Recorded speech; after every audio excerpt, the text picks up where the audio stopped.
제사상을 차리는 거 집에서 많이 하죠. 그러면 제사 음식이라는 게 어떤 뜻이냐? 어떤 사람들은 제사 지내는 음식을 또 먹지도 않는 사람들도 있어요.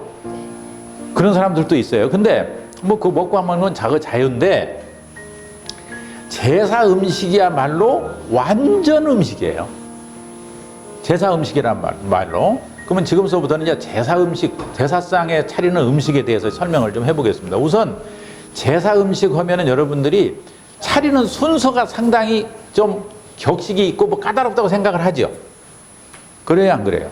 그래서 뭐 앞에는 무엇을 놓고 두 번째 줄은 무엇을 놓고 하는데, 그거 어렵던가요? 사실은 어려운 게 아니에요. 내가 그래서 그 제사상을 놓고 이렇게 어디 책에 없는 얘기예요. 놓고 쭉 봤어요. 이 공부를 하다 보니까 이게 제사상이, 그러네? 이게 옛날 어른들이 놓은 게 이게 그냥 놓은 게 아니구만. 다 이 시간에 여러분들 상을 딱 상차림을 하면요. 자, 우선 맨 앞에 뭐 놔요? 과일 놓죠? 그러면 잘 생각해 보세요. 우리가 인류가 이 지구상에 와서 제일 먼저 먹은 게 뭐예요? 과일. 아, 농사 지어 먹었어요? 아, 자연적으로 열린 거 딱 먹은 거예요. 그렇죠? 그러니까 이게 보니까 먹은 순서로 놨더라고. 이게 우리 인류가 이 세상에 출현해가지고 먹고 살기 시작한 대로 이거를 우리의 풍토 입장에서 그렇게 보면 돼요. 그래서 제일 먼저 넣는 게 과일을 놨어요. 여기가 과일줄이에요. 과일 이렇게 쫙 놨어요. 자, 그 다음 줄에 뭐 놨을까요? 자, 우리가 과일 먹다가 나중에 뭘 먹어요? 이제 독이 없는 식물들을 채취해서 먹었겠죠? 그렇잖아요. 그게 나물이에요. 그래서 두 번째 줄에 뭐를 놔요? 나물을 놔요. 나물이야. 그래서 첫 번째 줄에는 과일,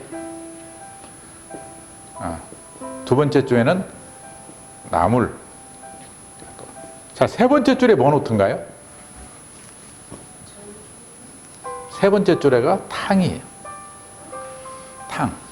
그래서 뭐 나물이라든가 이제 그때 이제 가서 그 곡기가 있는 것들 뭐 이런 것들이 좀 나왔는데, 어떻게 보면 굉장히 탕이라는 게 원시식품입니다. 요새로 말하자면 그냥 넣고 대충 끓인 거예요. 불을 발견하면서 끓이게 되는 겁니다. 곡식하고 그런 것들이 나물이 섞여서 끓여진 것이 탕이죠. 여러 가지 탕이 있잖아요. 호남 쪽에서, 전라도 쪽에서 보면은 모이탕도 있고 뭔 탕도 있고 탕이 여러 가지가 많아요. 그런 탕들이 있습니다. 그게 이제 탕이 세 번째 노예예요. 그 다음에 뭐 넣었을까요? 그 다음에가 이제 대체적으로 이제 그 지지고 볶국은 전 종류, 이런 것들이 들어갔죠. 이제 불을 발견하니까 그런 것들을 이제 우리가 했습니다. 그래서 전 종류가 이제 여기가 들어갑니다. 또, 자, 그 다음에 뭐 올라가나요? 사람이 조금 인지가 발달을 하니까 뭐예요? 내가 해서 짐승도 잡게 되고 바다에 나가서 그물질도 하게 되고, 이제 좀 적극적으로 이제 뭔가를 우리 먹을 거리를 찾게 되잖아요. 이런 것들은 대체적으로 다 식물과 관련이 있는 것들이에요. 그러면서 주로 동물성을 섭취를 하게 되는데, 그게 어동육서라고 그래서 어는 고기어자죠. 그거는 동쪽에 놓고, 육식이 양인데 양 중에서도 육지동물은 더 양이고 바다동물은 좀 덜하다. 그래서 크게 나누면은 육지동물이 양이고 바다동물이 음이지만, 그 음 속에도 또 음양이 있어 생선과 조개를 구분했죠. 또 동물성 식품도 이거하고 다 관련되는 것들이에요. 전부 다. 그 기초적인 걸 이해를 하게 되면 우리 모든 식생활 문화 전반의 이해가 다 그 속에 바탕이 깔려 있어요. 그래서 여기에 이제 어동육서라고 해서 어류하고 이제 동물성인 육식을 놓게 됩니다. 자, 이제 이렇게 해서 했어요. 자, 근데 여기까지는 뭐예요? 우리가 인간이 내가 농사진 게 아니에요.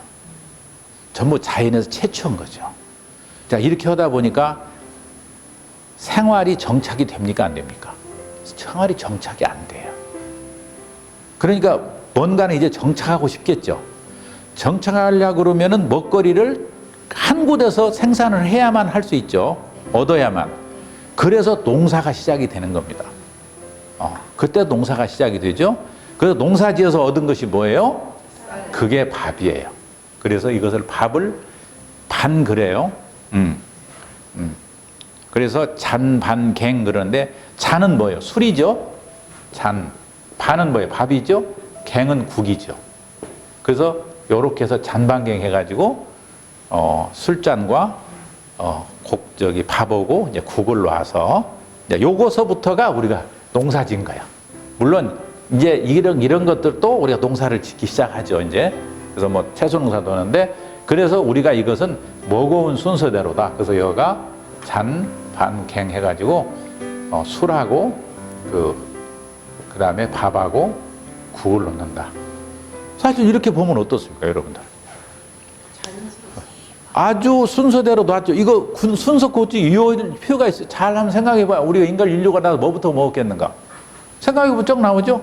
과일 먹고, 그 나물 뜯어 먹고, 그놈을 대충 이제 섞어가고 끓인 것이 탕이고, 그 다음에 이제 요놈을 좀 익혀서 먹으려고 한 것이 이제 전이고, 그리고 고기 잡고 동물 잡아다가 먹고, 그러다가 이제 농사 지어서 먹기 시작한 것이 이제, 그러니까 그러면 이제 이 상을 놓고 한번 보라 이 말이에요. 음양과 오행이 이 속에 다 들어있지. 우선 첫째는 동물성과 식물성이 혼재되어 있죠? 네. 그렇잖아요? 동물성과 식물성이 같이 있어요. 그러면 여기에 보면 식물성이 훨씬 많지. 자, 그러면 요 놈을 이제 하나하나 들어가 보겠습니다. 자, 여기 과일이 있어. 과일을 첫 줄에 뭐 놔요? 대추를 놔요. 여기서부터는 조금 철학이 들어갑니다, 이제. 사람들이 놓으면서 철학을 이제 생각을 해요. 이왕을 놓으면서 좀 의미를 좀 부여하자는 거지. 여기 대추가 들어가. 그 다음에 뭐 들어가요? 밤이 들어가. 그 다음에 뭐 들어가요? 이제 감이 들어가죠? 그래서 이걸 조, 율, 시 그래요. 그 다음에 이제 배가 들어가죠. 그것을 조율 시 하는데 그 조율 이시라고도 그러는데 저는 조율 시가 맞다고 봐요. 여기에 이제 배가 들어가. 요것이 이지요. 그리고 여기에 사과가 들어간 사과하고 배는 하나로 봐요. 이렇게. 그래서 보통 조율 시이, 조율 이시 그러는데 우리가 보통 삼실과라 그러면은 조율 시를 얘기해요. 이것이 삼실과예요. 세 가지 대표적인 과일이다. 요것은 빠뜨리면 안 된다는 거예요. 그럼 왜 빠뜨리면 안 되냐? 우선 대추는 뭐예요? 대추는 많은 꽃을 핍니다. 우리가 뭐 대추나 뭐 연걸리 더서다 뭐 이런 좀 많이 뭐가 이렇게 그런 걸 얘기하잖아요. 대추는 많은 꽃을 피는데 여기 특징이 있어요. 반드시 꽃을 피우면 열매를 맺어요. 그 얘기는 뭐예요? 나도 아버지의 꽃이었지. 그렇죠. 그러면 내가 이제 열매가 맺어졌어. 그러면 나도 새로운 꽃을 피어야 안 피어요? 그 얘기는 뭔가 하면 많은 자손을 번창하라는 말인데 이렇게 대추가 많이 열리듯이 또 꽃을 피우면 반드시 열매를 맺듯이 반드시 어때? 자손을 번창시켜라는 의미를 갖고 있어요. 요 대추 속에. 자, 두 번째 밤이 있죠? 밤은 우리가 율 그래요. 율 그러는데 대추는 씨가 하나고 밤은 씨가 세 개예요. 밤은 그 소개가 그 송이 소개가 세 개 들어 있습니다. 세 개 들어 있어요. 자, 그러면 밤은 그러면 어떤 의미를 갖고 있느냐? 요거는 자손을 번창시키려 한다면 밤은 어떤 의미를 갖고 있죠? 밤은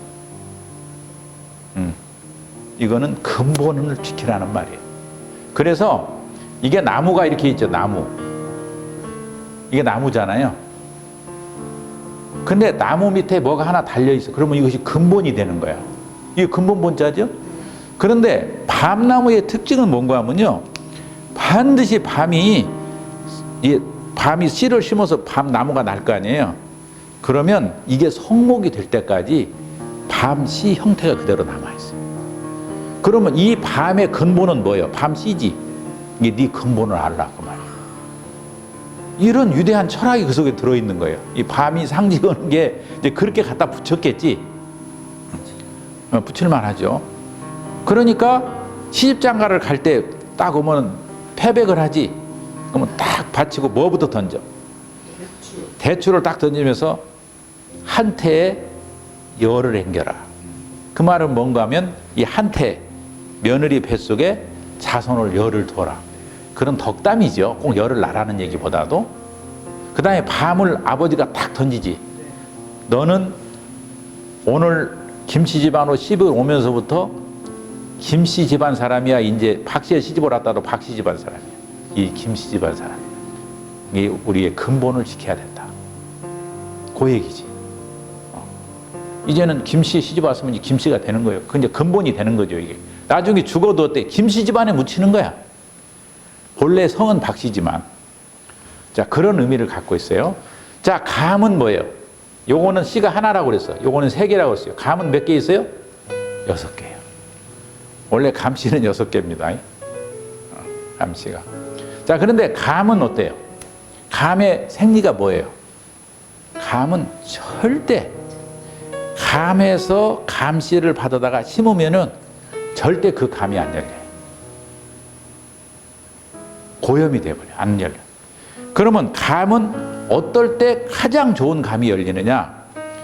감은 다른 감나무에 접을 붙였을 때, 고염나무라든가, 고염나무도 감나무가 이런 다른 나무에 접을 붙였을 때 지금보다 더 좋은 감이 열려요. 그게 감의 특징이에요. 감의 성질이 그렇게 돼 있어요. 그래서 감나무는 반드시 접을 붙이게 돼 있습니다. 자, 요 얘기는 뭐냐? 네가 아무리 똑똑하더라도 너고 같은, 자, 내가 지금 아들, 딸 아버지가 자식을 아들 셋, 딸 셋을 낳았어. 그러면 이것은 한 부모한테서 나온 씨예요, 아니에요? 그러니까 같은 씨에서 나온 사람끼리 혼인을 하면은 고염이 나오지 그 좋은 감이 안 나와. 근데 어떨 때 좋은 감이 열린다고? 다른 나무에 접을 붙였을 때. 그 얘기는 뭐예요? 절대 혼인은 동성동본이 혼인하면 안 된다는 거예요. 그래서 혼례는 뭔 지합이요? 이성지합이요. 이성지합. 두 성이 합한 거다 그 말이지. 그래서 이성지합이래, 혼인을. 그러니까 반드시 혼인은 동성동본 간에 혼인하지 마라. 이 혼례 문제에 대해서 3가지 금지법이 있어요. 그 중에 하나가 동성동본인데 그 혼례 상금법에 대해서는 또 이게 얘기가 길어지니까 별도의 꼭지로 강의를 하기로 하고 그런 의미를 갖고 있습니다. 그래서 반드시 그 다른 성씨와 혼인을 해야 된다. 다른 씨하고 혼인을 해야 된다. 이런 의미를 갖고 있고요. 그 다음에 여기서 이제 배를 하나 추가를 한다면 배는 겉은 노래요, 안 노래요? 속은 하얗죠. 그래서 우리가 겉은 우리가 황인종이니까 우리가 같이 얼굴색은 노랗지만 마음은 배처럼 하얀 깨끗한 마음을 갖고 살아라. 뭐 그런 의미를 갖고 있다고는 해요. 근데 뭐 그거는 뭐 어떻게 이야기하든 뭐 그건 뭐 좋은 의미에서 얘기를 하는 거고. 그래서 이제 보통 삼실과 하면 요 3가지를 얘기를 하는데 요 3가지는 뭐를 얘기하느냐? 요거는 임금이에요. 임금은 하나죠. 그래도 대추는 씨가 하나밖에 없어요. 그 다음에 셋은 뭔가 하면 이건 삼정승이야. 옛날 조선시대에 갖다 붙인 겁니다. 뭐. 그리고 이 6개는 뭐예요? 육판서야. 그래서 삼정승 육판서지. 그래서 임금과 삼정승, 영의정, 좌의정, 우의정, 삼정승이죠? 그 육판서. 그래서 뭐 옛날에 육조거리라고 그러잖아요. 이게 이제 조선조에 있어서 최고의 국가를 운영하는 기관이기 때문에 그 정승들이 이렇게 해서 그래서 또 그런 상징적 의미를 갖고 있어요. 어떻게 하다 보니까 붙여졌겠죠. 그래서 보통 조율이시가 아니라 조율시라고 하는 것이 요 말과도 합치가 됩니다. 그래서 저는 조율시라고 보는데 이런 철학들이 들어있다 이거지. 자, 그러면 여기서 이제 하나 더 나가서 그래서 과일은 그러면 양이냐 음이냐 했을 때 양일까요 음일까요? 크게 보는 입장에서 과일은 중성이에요. 잎도 아니고 뿌리도 아니죠. 그런데 과일은 어디서 결정이 되는가 하면요, 나오는 시기에서 결정이 돼요. 그래서 여름에 나오는 과일들 있죠. 자, 초여름에 나오는 게 딸기부터 시작하고, 딸기, 참외, 수박 이런 게 나오죠. 여름 과일이죠. 이건 전부 음입니다. 성질이 차죠. 그러니까 양인 더위와 무엇을 이루어? 음양의 조화를 이루는 거예요. 조화를 이루는 겁니다. 자, 그러면 거기서 딸기를 한번 볼게요. 딸기 설명을 할게요. 자, 딸기라는 것은 원래 언제 나오는 거예요? 봄에 나와요? 초여름에 나와요. 초여름에. 초여름에 나온다는 얘기는 우리가 농경사회로 보게 되면요, 일을 엄청 많이 할 때요. 일을 하면 땀이 많이 나요, 안 나요? 땀을 많이 흘리게 되면 어때요? 우리 몸에서 수분, 염분, 비타민C가 다 빠져나갑니다. 이걸 과학적으로 또 요새 설명을 하면, 그때는 더워지기 시작을 해요. 그러면 몸을 열을 내려야 안 내려요? 그러니까 우리 심장에 열을 내려야 되니까 딸기는 빨개요, 안 빨개요? 색으로는 빨갛죠? 우리한테 딸기가 무엇을 지금 우리한테 심어주고 있냐, 보여주고 있냐, 나 이렇게 생겨, 나 또 먹어주세요, 지금 그 얘기인데, 뭘 의미하고 있냐 얘기지. 그거 나오는 시기는 초여름이에요. 그러면 이건 첫째, 우리가 더운 열을 내리라는 의미를 갖고 있죠. 근데 성질이 찰 수밖에 없는 거죠. 자, 그 다음에 그것이 갖고 있는 것을 현대 영양학적으로 보면 경자인 비타민이나 이런 것들이 많아요. 비타민C나 이런 게 우리 몸에서 수분, 염분, 비타민C가 다 빠져나가거든요. 그거를 보충해 주죠. 물론 딸기를 보면 수분도 당연히 보충해 주죠. 이런 의미를 갖고 있어요. 그러면 더위를 그때서부터 식혀가야 됩니다. 그러면 자체가 음이야 돼요. 그런데 딸기를 겨울에 먹으면 어떻게 될까요? 영양분은 보충한다고 볼 수 있지만 겨울에 먹게 되면, 겨울은 춥죠? 음이죠? 음인 딸기를 먹으면 더 춥죠? 어떻게 돼요? 조화가 깨지는 거죠. 음양이 조화가 깨지는 겁니다. 사실은 이게. 자, 그 다음에 딸기를 만약에 농사를 지으려면 봄에, 초여름에 먹는 것은 자연적으로 자연이 키운 거예요. 근데 이거를 겨울에 먹으려면 어떻게 해야 돼요? 초봄에 먹거나 겨울에 먹으려면 하우스 딸기를 해야 돼요. 그러면 거기에 난방해야 해요, 안 해야 해요? 난방해야 되죠? 난방하는 건 전부 다 주로 대부분 기름이나 가스나 이런 걸로 해요. 그거 다 수입해야 되죠? 그러면 다 그게 뭐예요? 다 가스가 나오죠? 뭐가 저탄소 독색 성장입니까? 그러니까 우리가 딸기를 제철에 먹어야 된다는 이유는요, 그 딸기가 갖고 있는 성질이, 근데 우리는 지금 어때요? 이거를 요새 뭐 겨울에 딸기를 먹고 있고 초봄에 딸기를 먹고, 딸기 축제를 추운 2월, 3월 달에 해요. 이거는 순천입니까? 역천입니까? 역천이죠. 우리가 이런 것들이, 그런 게 제철 과일을 먹어야 된다고 하면서도 딸기를 겨울에 먹는 게 제철 과일이 아니잖아요. 자, 그럼 마찬가지예요. 조금 더 가면 이제 수박이 나와요. 자, 수박 속이 어때요? 대부분 빨갛죠? 빨간 거는 뭐야 관련이, 우리 인체 이제 다 배웠으니까 오장, 오부에서 뭐가 관련이 있어요? 심장이죠. 심장이 뭐를 내려줘요? 열을 내려주는 거죠. 심장이 열을 내려주는 거예요. 쉽게 말하자면 자동차로 얘기하면은 여름에 냉각수를 넣어주는 거예요. 무슨 의미인지 아시겠죠? 심장이 열을 내려줘야 된다 이거죠. 그래서 여름에 나오는 과일들은 대체적으로 다 찬 성질을 갖고 있고 수분을 많이 함유하고 있어요. 그래서 우리 몸에서 열기를 빼낼 수 있도록, 이뇨작용을 할 수 있도록, 그런 과학적으로도 지금 밝혀지는 거 보면 전부 그런 성분을 갖고 있는 것들이 여름철 과일이에요. 그 중에 대표적인 게 아까 수박, 참외도 마찬가지죠. 참외도 성질이 찹니다. 그래서 우리 몸에서 열을 내려주는 자연적인 역할을 해주고 있는 거죠. 자, 그러면 이제 가을로 가보세요. 가을로 나오는 여기 과일들이 뭐 있어요? 여기 대추, 밤, 감이죠. 자, 이런 것들은 어떻습니까? 겨울에 먹어야 되죠. 겨울은 추워요, 안 추워요? 음의 계절에 먹으려면 얘네들은 성질이 어때야 해요? 양이야요, 음이야요? 그렇죠. 그러니까 대추가 양이죠. 밤이 양이죠. 그래서 여러분들이 보양을 할 때, 보양식을 할 때 대추나 밤이 들어가는 거죠. 그래서 양기를 더 높여주는 거죠. 이런 역할을 해요.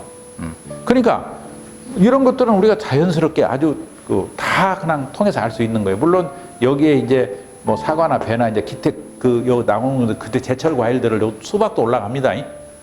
저기 원래 요새는 뭐 서양의 외국에서는 바나나도 올라가고 그러긴 합니다만 포도도 올라가고 그렇죠. 어떤 기본적으로 그렇고 그 다음에 이제 나물은 뭐예요? 우리가 뭐 얘기 안 해도 뭐 이건 뭐 비타민 C라든가 우리 모든 무기질 비타민의 보고 아니에요, 여가? 그러니까 요것도 지금 다 그런 갖고 있죠. 자, 요 탕은 뭐 아까 얘기한 대로 곡식과 같이 끓인 거기 때문에 같이 섞여 있죠. 이게 뭐 야채 죽이라고 보면 돼요. 탕이라고 하는 것이. 요것도 뭐 굉장히 우리한테 우리 음양과 오행론으로 봤을 때 굉장히 좋은 영양식들이 들어 있습니다. 여기 뭐 전도 마찬가지죠. 여기에 뭐 다 이제 뭐 식물성 전도 있고 동물성 전도 있고 뭐 요새는 뭐 대구포 떠갖고 포도 이렇게 다 전으로 붙이고 그러더만요. 그럼 여기 뭐 어동육수 이건 뭐 아까 고기에 대해 설명 다 했고요. 여기에 이제 대중적으로 어가 뭐가 들어간다고요? 조기가 들어가야지. 조기. 그렇죠? 조기가 들어갑니다. 여러분들 어동육수 할 때 어느 쪽이 동쪽인 줄 아세요? 항상 이렇게 상을 차리면요. 여기가 북쪽이에요. 여기가 북쪽이고 여기가 남쪽입니다. 실제로는 여기가 북쪽이 실제 방위는 아니라도 여기를 북으로 보는 거예요. 이쪽을. 그러면 여기가 동쪽이 되는 거죠. 그러죠? 그래서 어동은 여기 신인을 중심으로 보는 거예요. 그리고 여기가 육서가 되는 거니까 여기는 서쪽은 이쪽이 서쪽이 되는 거죠. 그래서 이쪽에 육이 들어가고 이쪽에 족이라든가 이런 게 들어가는데 여기가 이제 소나 뭐 돼지나 닭이나 여기 들어가고 여기에는 족이라든가 뭐 병치라든가 뭐 이런 것들이 들어가고 뭐 저쪽 영남지방 같은 경우는 문어가 들어가대요. 안동이나 이런 쪽에는 문어 이런 것도 들어가고 뭐 어떤 데는 홍어 넣는 데 있고 그렇더만요. 그거는 이제 그 지역에서 나오는 산물에 따라서 뭐 달라지니까 어느 것이 맞다 그러다 할 수는 없어요. 어동육서 개념 정도만 알면 되겠다 그런 얘기. 요렇게 그러면 요걸로 전체적으로 봤을 때 어때요? 정말 차례 때나 제사 때 차리는 음식은 어때요? 모든 영양소를 한 몫에 부족했던 걸 다 섭취할 수 있는 그런 날이죠. 그러니까 저는 제사라는 의미를 꼭 무슨 종교적인 의미에서 주술적인 행위나 이렇게 보는 것보다도요. 우리 선조들의 지혜이기도 하고 부모를 조상을 기리는 그런 날이기도 하고 또 모든 자손들이 또 그런 날을 통해 갖고 저 같은 경우는 제가 이제 우리 어머니 아버지 제사를 보시면서 저는 우리 누나 아이들 외손주들까지 다 참여를 시켜요. 참여를 다 시킵니다. 그리고 외손주의 아이들 가족들까지 애들 다 오거든요. 그러니까 굉장히 많아지죠. 그러면 그렇게 한 자리에 모이면은 요거는 너하고는 고종사촌이 되고 여기는 외사촌이 되고 여기는 친사촌이 되고 다 이렇게 이거를 가르쳐 줄 수 있는 자리가 어디예요? 그게 제사예요.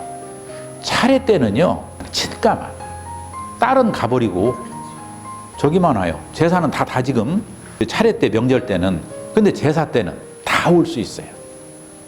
그래서 그때래야만이 같은 할머니 할아버지에서 우리는 우리 어머니의 손이고 우리 어머니는 여기 딸이고 이 집안에 나는 우리 아버지의 손이기 때문에 이렇게 해서 되고 여기 사촌이 의사촌 이런 것을 다 가리를 타주고 그렇게 해서 혈육의 정을 나누는 것이 제사의 의미이기 때문에 제사가 어떤 돌아가신 사람한테 꼭 뭐를 바치고 뭐 그분을 뭐 섬기고 그분을 뭐 이런 차원이 저는 아니라고 봐요.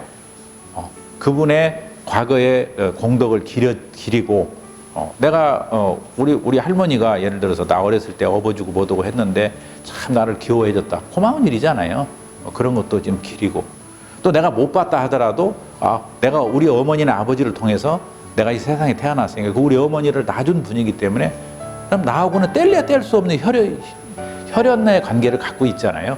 이런 것을 기리고 오는 것이 제사이기 때문에 제사를 꼭 어떤 뭐 신앙적인 종교적인 의미로 나는 바라보는 것은 그렇게 바람직하지 않다고 봐서 저는 굉장히 제사를 중요하게 생각을 하고 또 정성스럽게 그렇게 우리 어머니 때서부터 우리 또 집사람이 잘 이어받아가지고 그렇게 그 제사상을 차리고 그리고 또 그렇게 해서 전체적으로 보려도 이 완벽한 영양상을 우리 자손들이 똑같이 다 같이 나눌 수 있는 그런 자리가 되니까 일석몇조의 효과가 있죠. 그 제사상과 차림상에 대해서까지 한번 알아봤습니다. 어떻게 좀 도움이 되시나요? 수고하셨습니다.